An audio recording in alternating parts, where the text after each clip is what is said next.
বাঁশদ্রোণীতে ফাঁকা ফ্ল্যাটে লুট, তালা ভেঙে 5 লাখ টাকার গয়না লুট, সোনার গয়না সহ 5,000 টাকা লুট। যেমনটা জানা যাচ্ছে, সে সময় বাড়িতে কেউ ছিলেন না। কোথায় ছিলেন, সিসি ক্যামেরা ফুটেজ কি আছে, তদন্তে কি উঠে আসছে জানবো অবশ্যই। তার আগে জানাচ্ছি, বাঁশদ্রোণীতে ফাঁকা ফ্ল্যাটে লুট, তালা ভেঙে 5 লাখ টাকার গয়না লুট, সোনার গয়না সহ 5,000 টাকা লুট। বাঁশদ্রোণীর ফ্ল্যাটে ছিলেন না দম্পতি।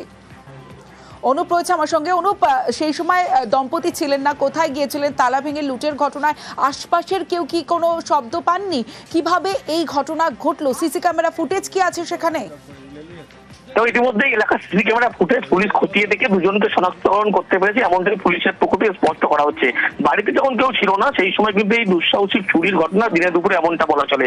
এবং প্রায় 5,500 টাকা যেমন সেখান থেকে চুরি হচ্ছে, ক্যাশ প্রায় 5 লক্ষ টাকার বেশি সোনার গহনা ছিল। একেবারে সেই বাড়িতে কেউ না থাকার সুবাদে কিন্তু এই গোটা চুরির ঘটনা ঘটেছে।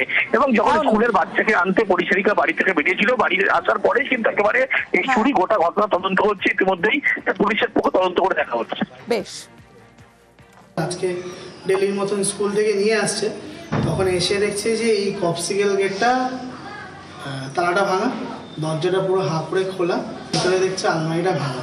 তো সঙ্গে সঙ্গে উনি মিসেসকে ফোন করেছেন, তারপর নিচে ওনাদেরকে ডাকা হলো, ওনারা এসে দেখছেন যে পুরো এরকম। তারপর পুলিশে ফোন করাতে ওনারা সঙ্গে সঙ্গে চলে এসছে। আনুমানিক 4-4.5 লাখ টাকার তো গয়না হবেই। আর ক্যাশ কিছু?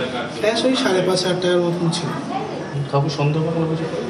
না, কারণ যিনি আছেন মেয়ের, ও প্রায় 2.5 বছর ধরেই আছে।